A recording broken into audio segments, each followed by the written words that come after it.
The middle class is disappearing is one of the most repeated claims in American economic commentary, and it's also one of the least precisely explained. Is it actually genuinely shrinking? And if it truly is, where exactly is everyone actually ending up going instead? The real primary sourced federal and academic data actually has a clear, well-documented answer to that question. And it's considerably more specific and genuinely more interesting than the simplified headline version most people have already heard repeated many times over.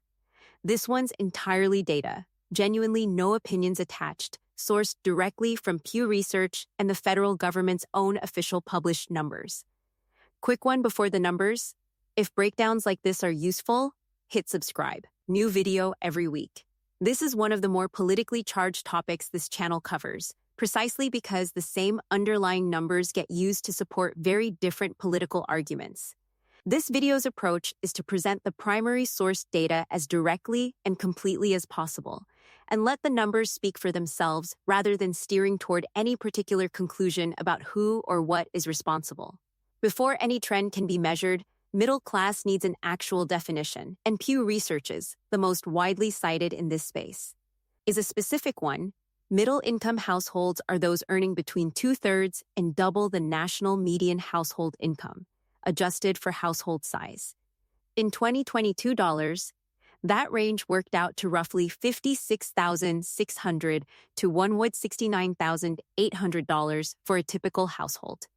That range moves depending on household size. A single person needs less to sit in the same relative position as a family of four. And it moves again by local cost of living, since $80,000 stretches very differently in Wichita than it does in Honolulu. Every number that follows in this video is a national average, blending both extremes together. Here's the actual trend Pew has tracked since 1971. The share of American adults living in middle-income households fell from 61% in 1971 to 51% in 2023. That's a real, meaningful 10 percentage point decline spanning 52 full years, not a myth, not a statistical rounding error, and certainly not some kind of brand new recent phenomenon either. It's been happening gradually for half a century. It's worth being precise about the shape of that decline too. It's gradual, not sudden. This isn't a story about a single recession or a single policy wiping out the middle class overnight. The data shows a slow structural shift playing out across multiple decades and several very different economic eras. Here's the detail the alarmist headlines usually skip entirely. That missing 10 percentage points didn't all move in one direction. Over the same 1971 to 2023 period, the share of adults in lower-income households grew from 27% to 30%. A real 3-point increase. But the share in upper-income households grew from just 11% to 19%, an 8-point increase, nearly triple the size of the lower-income shift. Read those two specific numbers side by side, carefully. More people, in absolute terms, moved out of the middle class in an upward direction, then moved out of it in a downward direction over that same 50-year window. The middle class is disappearing is true as a headline, but in most of them are falling into poverty. The version people usually assume isn't what the data actually shows. More of the shrinking middle ended up better off than worse off, at least by this specific measure. There's a second, separate measure that tells a less reassuring story, and it's the one worth paying closer attention to. It's not about how many people are in each income tier, it's about how much of the country's total income each tier actually holds. In 1970, middle-income households held 62% of all aggregate U.S. income. By the year 2020, that share had fallen to just 42% overall.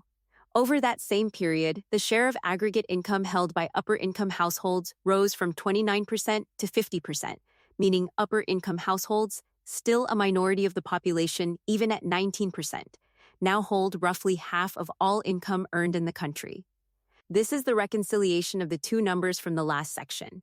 Yes, more people climbed into the upper tier, but income has also concentrated there faster than the population climbing into it has grown. It's worth sitting with why these two data points don't contradict each other. Both are true simultaneously. A meaningfully larger share of Americans now sit in the upper income tier than 50 years ago, And the income gap between that tier and everyone else has also widened, faster than the tier itself has grown. Upward mobility increasing and inequality increasing aren't mutually exclusive concepts at all. The actual data shows both trends genuinely happening at exactly the same time, layered on top of each other over the same 5 full decades. This distinction genuinely matters for how the entire 50-year trend should actually be read and discussed, rather than just repeated as a single alarming headline. The middle class is shrinking isn't false, but shrinking alone doesn't specify direction or explain the income concentration story underneath it. And a headline that only says disappearing leaves out that more of the shift has been upward than downward, even as the gap at the very top has grown fastest of all. Zooming into the present moment specifically, the Consumer Price Index rose 3.8% over the 12 months ending April 2026, with core inflation, excluding volatile food and energy prices, running cooler at 2.8%. For useful context, that's well down from the sharp 9.1% peak inflation reading hit back in June 2022, itself the highest reading recorded since 1981.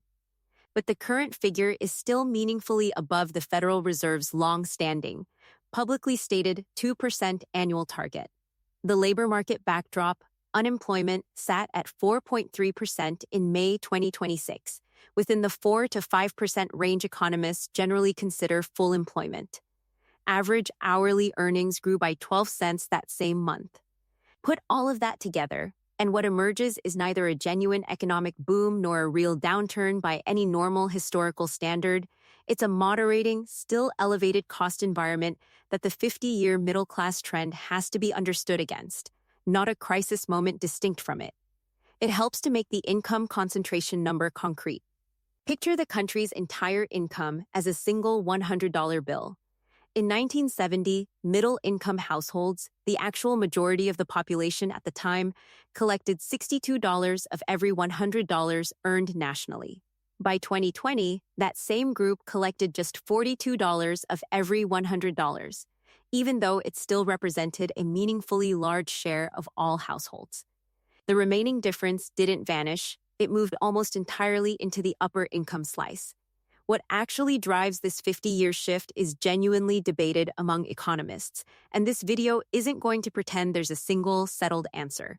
Several factors are commonly cited, and it's worth naming each on its own rather than blending them into one vague explanation. Globalization and automation are frequently cited first.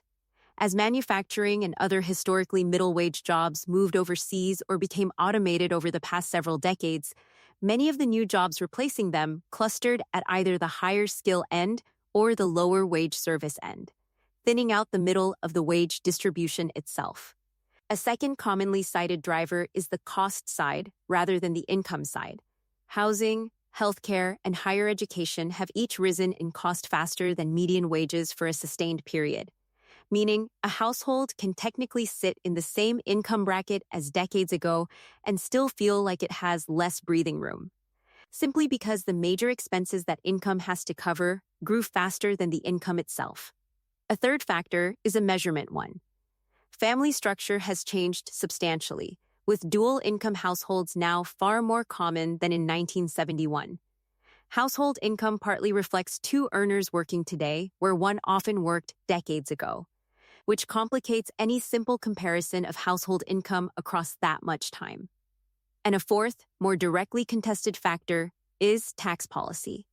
Economists disagree substantially on how much of the income concentration trend specifically traces back to changes in tax rates and structure over the past 5 decades versus how much would have happened regardless under any tax regime. Economists who study this professionally, full-time, weight all 4 of these factors quite differently from one another, and genuinely reasonable, well-sourced arguments exist across a real and fairly wide range of positions on the subject. This video's job is to show the actual population and income share data as clearly as possible. The why, beyond what's directly measurable, is a genuinely contested question this channel isn't going to pretend to settle in 15 minutes. It's worth explicitly separating two things that sound related but aren't automatically the same. A low, full employment unemployment rate, like the current 4.3%, measures whether people have jobs, not what tier of income those jobs actually pay. An economy can sit at full employment for years, while the 50-year income concentration trend continues underneath it completely unaffected. The two measures answer genuinely different questions, and neither one predicts the other. It's worth being precise that everything in this video measures income, money earned in a given year, not net worth, which is the total wealth a household has built up over a lifetime. They're related, but genuinely distinct measures, and this channel has covered net worth separately. The Federal Reserve's own data puts overall median U.S. household net worth at $192,700, climbing from $39,000 under age 35 to a peak of $409,900 at 65 to 74. Wealth concentration research generally shows an even steeper pattern than income concentration does, since wealth compounds over time in a way a single year's paycheck doesn't. But that's a large enough topic on its own that it deserves its own dedicated breakdown rather than a rushed aside here, so consider this a flag for a potential future video rather than a claim this one is fully sourcing.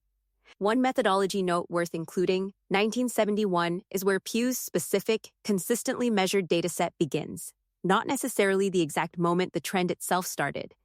This video can only speak confidently to the 50-plus years where the data is directly comparable year to year. Treat 1971 as the start of reliable measurement, not necessarily the start of the underlying shift itself. So, given all of that, where does this leave an individual watching this video right now, rather than a policymaker or an economist studying the trend at the national level? A few things are worth taking away directly, without needing to resolve the larger political debate first. However the 50-year trend is explained. The practical takeaway for any individual household is more concrete than the macro debate. Knowing where your own household actually sits, adjusted for your household size and your local cost of living, not the flat national range, tells you far more about your own situation than any national headline can. It's also worth remembering that a household's actual experience depends heavily on local cost of living, something the national figures in this video, by design, average away. A household earning $100,000 in a lower-cost region can have meaningfully more real breathing room than the identical income in a major coastal metro. The tier label on a national chart doesn't capture that difference at all, which is exactly why checking your own adjusted range from earlier in this video matters more than the headline percentage.